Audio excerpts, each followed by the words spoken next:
The 15th Doctor and the first 4 episodes of Doctor Who.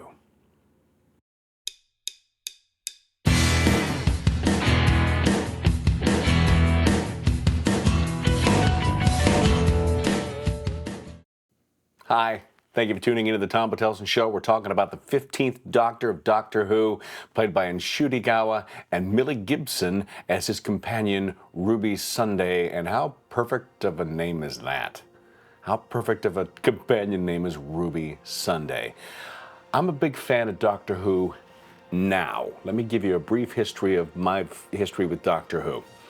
I started to fall in love with science fiction in 1977 when I saw Star Wars and I was 8 years old, looking up at the massive screen at this monstrous science fiction epic fantasy thing.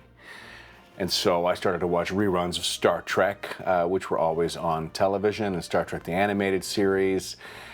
And on Sunday, our family was forced to go to church. And I say forced because that's what it was back in the day. I have no particular faith right now, but back then, we'd wake up and go to church. And there was nothing on television in the morning because there was no cable television, there's no internet, it was just regular stuff. And so you could either watch wrestling on the local channel, which we did, or on PBS, they were showing Doctor Who.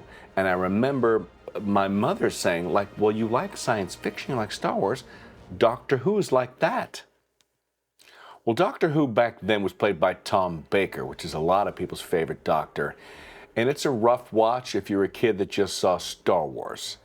If you just saw the cantina scene at Star Wars, you're wondering why everyone's wearing old Halloween masks and their mother's fur coats. A lot of Doctor Who is kind of rough to watch, so I didn't get into it. I thought it was weird, and not to mention Doctor Who for a kid, it's kind of scary. It's got lots of scary monsters in it, and the Daleks have a terrible voice and whatnot, so I didn't really get into that. But I fell in love with the new Doctor Who series once the 9th Doctor hit. The 9th Doctor, played by Christopher Eccleston, and then we'll go in order: 10, David Tennant, Matt Smith, Peter Capaldi, Jodie Whittaker, then David Tennant again for the 14th Doctor for 3 episodes, and now Ncuti Gatwa. Oh. And by the way, before you wonder, Peter Capaldi is my favorite Doctor. The Doctor has thousands of years of memories because the Doctor gets regenerated, retains everything the other Doctors have always known. It's the same Doctor, despite how they look. And Peter Capaldi, in the writing of the show, of his episodes, and by his performance, made me believe that he struggled with all of the memory, and I thought that was an interesting take. Because the Doctors really do have a lot of giddy excitement and joy and bouncing around, and he was the first one who really made me think, okay, it's got to be tough knowing that many people and seeing that many people die and seeing that many people come back and die, and a lot of like that heavy burden. So Peter Capaldi and his performance of the Doctor is my favorite. But to Ncuti Gatwa, he has a lot of energy, and his Doctor is very giddy at the moment. Now, all the Doctors are giddy in the way of when they see a creature that's terrifying, he goes right up to it, or they go right up to it and say like, wow, what are you? This is fantastic. I've never seen anything like you before. Where are you from? That's fantastic. That's that kind of giddy excitement that the Doctor provides. The Doctor is also a teacher. The Doctor always saves the day and solves the problem by teaching what he's knowing about it to the companion and other people involved. Otherwise, the Doctor would just do it. That's why the companion is there, so we can see how they do it. I'm really enjoying the first couple. I'm only 4 episodes in, and I think Ncuti Gatwa's performance is great and energetic and light. And just now, today, I watched episode 4, which is titled Boom, which is a heavy Doctor Who. And it tugs on the heartstrings. And at the very end, I wrote down some quotes that he says, because this is perfect Doctor Who writing, by the way. Dying defines us. It isn't snow until it falls. Ooh, that's heavy. It's really heavy. He also says, what survives of us is love. The Doctor's big on love and discovery and acceptance and hope.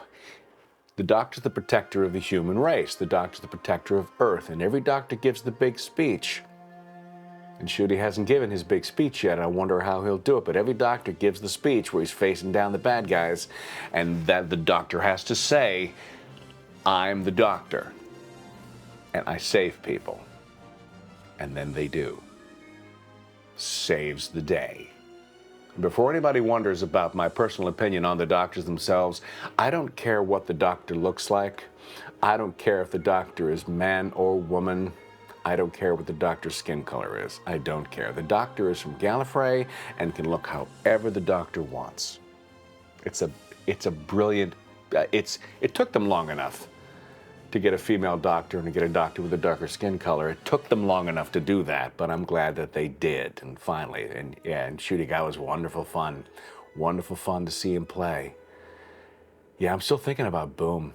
I'm still thinking about that episode. It's a heavy. It inspired me to shoot a lot today. I'm going to do lots of shooting for the show, and this episode wasn't going to be shot today, but I wanted to talk about it while it was fresh in my mind. Sometimes I need to do something immediately because it's in my head, and some days I need time to think about it. But today I'm just full of energy about this, about Doctor Who.